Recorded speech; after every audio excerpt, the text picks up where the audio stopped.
மனிதானே மகத்தானவன், மனிதானே மகத்தானவன், மனிதானே மகத்தானவன். அனைவருக்கும் வணக்கம். பதிவுக்கு போறதுக்கு முன்னாடி இது வரைக்கும் நம்ம சேனல் சப்ஸ்கிரைப் பண்ணலன்னா சப்ஸ்கிரைப் பண்ணி சப்போர்ட் பண்ணுங்க. பாரத தேசத்திற்கு அதாவது ஒரு சவாலான ஒரு விஷயம் இன்னைக்கு அரசியல்வாதி ஆனாலும் சரி, ஏதாவது ஒரு ஜாதி வச்சோ இல்லை ஏதோ ஒரு மதத்தை வச்சோ தான் இன்னைக்கு அரசியல் நடந்துட்டு இருக்குங்கிறது நம்ம கவனிக்கிறோம். அதே சர்வதேச பயங்கரவாதத்திற்கு நம்ம இந்தியரா ஒன்றுபடணும் அப்படிங்கிறது தான் எல்லாரும் இருக்கணும். ஆனா அது அப்படி இருக்காங்கிறது கூட இன்னைக்கு கேள்விக்குறியாதான் இருக்கு. நான் இந்த சுவாசத்தை சுவாசிக்கிறேன், இந்த மண்ணோட விளையிற அந்த பொருளை தான் நான் சாப்பிட்றேன் அப்படிங்கிற ஒரு விசுவாசம் இல்லைன்னா நம்ம கண்டிப்பா ஏதோ ஒரு பயங்கரவாத துணையா தான் நம்ம இருப்போங்கிறது சந்தேகமே இல்லை. ஆனா இங்க டெல்லி விபத்து அதுக்கு பின்னணியில எங்கிருந்து ஆரம்பிக்குதுங்கிறது மட்டும் நம்ம பார்க்கலாம். பாகிஸ்தான் டிஃபென்ஸ் மினிஸ்டர் அசீப் முனீர் அவன் ஒரு ஸ்பீச் பேசுறான் குழந்தைகள் மத்தியில. அதாவது நாமெல்லாம் கடவுளோட பிள்ளைகள், இந்தியர்கள் எல்லாம் சாத்தானின் பிள்ளைகள், ஆனா நம்மளோட எதிரி நம்மளோட இந்தியர்கள் தான் அப்படின்னு சொல்லி ஒவ்வொரு வீட்லயும் அந்த குழந்தைகளுக்கு ஊட்டி வளர்க்கணும் அப்படின்னு ஒரு விஷத்தை அவன் விதைக்க வைக்கிறான். அதுக்கு அப்புறம் பார்த்தோம்னா பகல்காம் தீவிரவாதி அட்டாக் நடக்குது.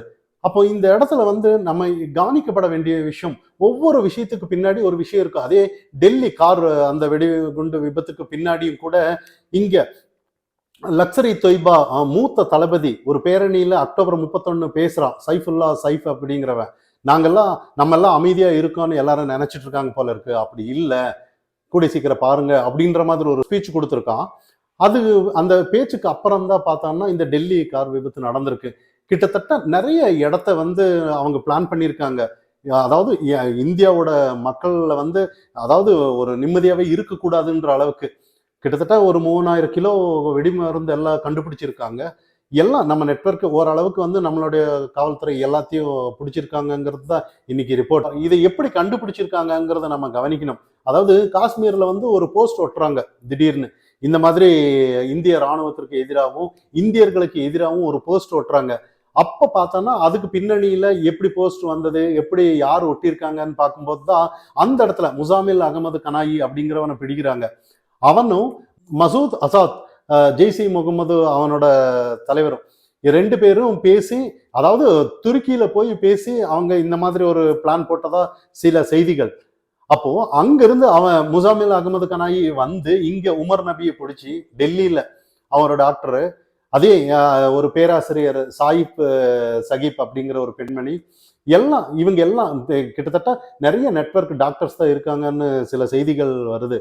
அப்போ இந்த இடத்துல அவன் அங்க இருந்த 330 கிலோ வெடிமருந்து எடுத்துட்டு வந்திருக்கான். கொஞ்சம் கொஞ்சமா கலெக்ட் பண்ணி அவங்க நிறைய பிளான் வச்சிருக்காங்க, அதெல்லாம் முறியடிச்சிருக்காங்க நம்மளோட காவல் அப்படின்னு தான் நம்ம இங்க கவனிக்கணும். இதுக்கு பின்னாடி பாகிஸ்தான் இருக்காங்களோ இல்லையாங்கிறது எல்லாருக்குமே ஒரு கேள்வி இருந்துட்டு இருந்துச்சு. இப்போ பாகிஸ்தான்ல அங்க ஒரு ஜேர்னலிஸ்ட் தஹா சித்திக் அப்படிங்கிறவர் ஒரு ட்வீட் போட்டிருக்கிறாரு. இந்த மாதிரி தற்கொலை படையை ஊக்குவிச்சதே இந்த பாகிஸ்தான் ராணுவம் தான். அதனாலதான் இங்க பாகிஸ்தான்ல அதே மறுநாள் இங்க அவங்க கோர்ட் முன்னாடி ஒரு தற்கொலை பாம் பிளாஸ்ட் ஆயிருக்கு. அப்போ இதெல்லாம் நடக்கிறதுக்கும் கூட இந்த பாகிஸ்தான் ராணுவம் தான் காரணம் அப்படின்ற மாதிரி ஒரு அவங்களுக்கு எதிராகவே, அதாவது அந்த தேசத்திற்கு ஒரு விசுவாசியா சில செய்திகளை அவர் வெளியிட்டு இருக்கிறாரு. அவரெல்லாம் இதுக்கப்புறம் பாகிஸ்தான் ராணுவம் விடுவாங்களா, உயிரோட விடுவாங்களாங்கிறதெல்லாம் ஒரு சந்தேகமான ஒரு விஷயம்தான். ஆனா இன்னைக்கு ஒவ்வொருத்தரும் இதுக்கு முன்னாடி நம்ம கவனிக்கலாம், ஒரு வசதி இல்லாதவங்க, ஒரு தீவிரவாதத்திற்கு படிப்பறிவு இல்லாதவங்களதான் வளர்த்து விடுவாங்க. அவங்கள ஏதாவது ஒரு இடத்துல போய் காசு கொடுத்து ஏதோ ஒன்று பண்ணி ட்ரைனிங் கொடுத்து ஏதோ ஒன்று பண்ணுவாங்க. ஆனா இன்னைக்கு ஒரு வித்தியாசமா இன்னைக்கு நம்மளோட சேலஞ்சிங் இருக்கு இந்த தேசத்திற்கு.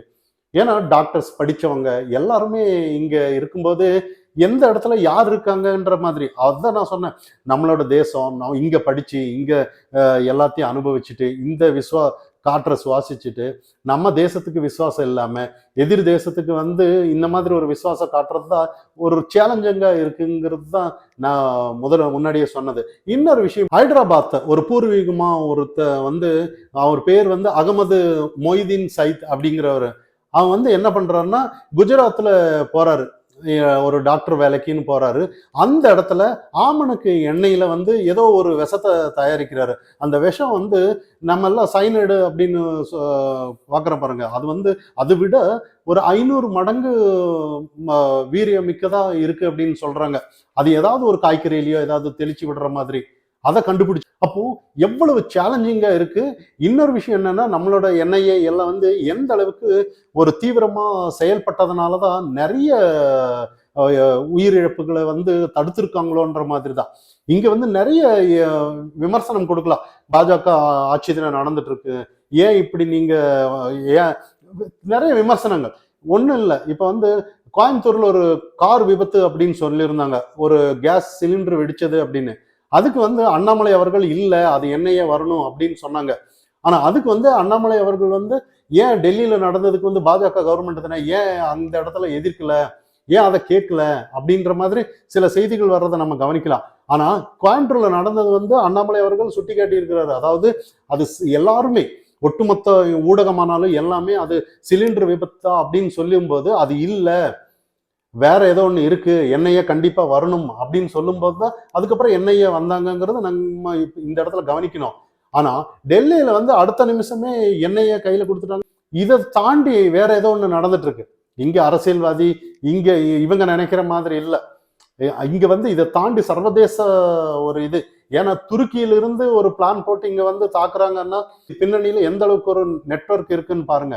ஆனா நம்மளோட பிரதமர், பாரத பிரதமர் ஆனாலும் சரி, அந்த நிகழ்வு நடந்த உடனே பூட்டான்ல இருந்து வந்து ஹாஸ்பிட்டல்ல இருக்கிறவங்க எல்லாம் சந்திச்சு கண்டிப்பா ஆபரேஷன் 2.0 இதுக்கு ஒரு பதிலடி கண்டிப்பா இருக்குங்கிற மாதிரி தான் உள்துறை அமைச்சர் வச்சு எல்லாம் பேசிட்டதா சில செய்திகள் வந்துட்டு இருக்கு. ஆனா இங்க வந்து நம்ம ஃபாலோ பண்ற விஷயம் என்னன்னா, இந்த விஷயத்தையும் கூட இங்க வந்து அரசியல்ல இந்த ஆட்சியில் இப்படி அந்த ஆட்சியில் அப்படிங்கிறதெல்லாம் இல்லை. இதெல்லாம் ஒரு சர்வதேச பயங்கரம்.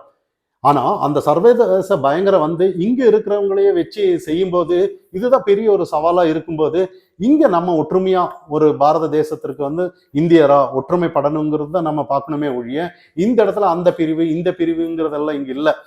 ஆனா இங்க அதை பேசினாலே பெரிய பிரச்சனையா வருங்கிறது தான் இன்னைக்கு யதார்த்தமான ஒரு விஷயம். இப்போ இன்னொரு விஷயம் என்னன்னா, இங்க தமிழகத்துல இருந்து இப்ப பாகிஸ்தான் அனுதாபிகள் எல்லாம் இருக்காங்க. நிறைய பேர் குரல் கொடுப்பாங்க, இன்னைக்கு பாருங்க ஒரு பாதுகாப்பு ஒழுங்கா இல்லை, அது இது இல்லை அப்படின்ற மாதிரி. ஆனா இங்க வந்து ஒரு சேலஞ்சிங்கான விஷயம். இங்க எல்லாம் இந்தியர்கள் எல்லாம் ஒற்றுமையா இருந்திருந்தானா இந்த பிரச்சனை வந்திருக்காது இன்னைக்கு. ஏன்னா இன்னொரு தேசத்துக்கும் நமக்கு சண்டைதான், நம்ம எல்லாம் ஒற்றுமையா இருக்கலாம் அப்படின்னு நம்ம பார்க்கலாம். இங்க அப்படி இல்லை. இங்க பிரச்சனையே எங்கன்னா அடுத்த நாட்டுக்கு வந்து நம்ம இங்க இருக்கிற விசுவாசிகள்னாலதான் பிரச்சனை. அதனாலதான் இதை களை எடுக்கணும்னா சாதாரண விஷயம் கிடையாது. இதை மெதுவாக தான் களை எடுக்கணும். கண்டிப்பா களை எடுப்பாங்க. நம்மளோட உள்துறை அமைச்சர் அமித்ஷா அவர்கள் எல்லாம் சாதாரணமா விட மாட்டாங்கிறது இது யதார்த்தமான ஒரு விஷயம். ஆனா இங்க வந்து ஒரு அரசியலுக்காக எதிர்க்கிறாங்க பாருங்க. இன்னைக்கு வந்து ஆகும்னா பாஜக என்ன பண்ணிட்டு இருக்காங்க, பாதுகாப்பு இல்லை, இந்த மாதிரி விமர்சனம் வந்து இது ஏற்புடையது அல்லங்கிறது தான் நம்மளோட கருத்து. இதை தாண்டி இன்னும் நிறைய விஷயங்கள் நடந்திருக்கு. இன்னைக்கு வந்து பாகிஸ்தான்ல வந்து விளையாடுறதுக்கே பயப்படுறாங்க. ஒரு ஒரு கிரிக்கெட் மேட்ச் நடக்குது, ஒரு ஒரு மேட்ச் முடிஞ்சிருக்கு, இன்னொரு மேட்ச் ஸ்ரீலங்கா, அவங்களே எங்களுக்கு பாதுகாப்பு இல்லைன்னு ஓடுறதெல்லாம் நம்ம கவனிக்கலாம். அப்போ இங்க வந்து இதையும் விமர்சனம் பண்ணுவாங்க. அங்க இருந்து வந்து ஸ்ரீலங்காக்காரங்க வந்து யாரெல்லாம் பயமோ வந்துருங்க, நாங்க அவங்களுக்கு ஆல்டர்னேட்டிவா இன்னொரு பிளேயரை அனுப்புறோம் அப்படின்னு ஒரு தைரியமா சொல்லிட்டதாகவும், இங்க இருக்கிறவங்க பாருங்க இந்தியாவில அங்க போய் ஆடுறதுக்கு பயந்துட்டு வர்றாங்க, ஆனா ஸ்ரீலங்கா பாருங்க எவ்வளவு தைரியமா போறாங்கன்னு ஒரு மொக்கத்தனமான கமெண்ட் எல்லாம் கொடுக்கறத நம்ம கவனிக்கலாம். ஏன்னா ஒரு டைம்ல எல்லாம் நியூசிலாந்து எல்லாம் அங்க மேட்சுக்கு போகும்போது அந்த மேட்ச் ஆடிட்டு இருக்கும் போதே நீங்க வெளியே வந்துருங்க அப்படின்னு சொன்ன விஷயம் நம்ம தேசம் மட்டும் இல்லை, எல்லாருமே. இன்னைக்கு வந்து பாகிஸ்தான்ங்கிறது வந்து ஏதோ ஒரு உயிருக்கு ஆபத்தான ஒரு இடம்ன்ற மாதிரி தான் சர்வதேசம் எல்லாமே நினைச்சிட்டு இருக்காங்க. அந்த மாதிரி ஒரு விஷயம் வெளியே வரக்கூடாதுங்கிறதுக்காக தான் பாகிஸ்தான் ராணுவம் மாறுபட்ட கருத்துக்களை சொல்லிட்டு வரலாம். ஆனா இது எல்லாத்துக்கு பதிலடி வந்து நம்மளோட ராணுவம் கண்டிப்பா கொடுப்பாங்க, நம்மளோட இந்திய தேசம் கண்டிப்பா கொடுப்பாங்கிறது தான் யதார்த்தமான இன்னைக்கு உண்மை.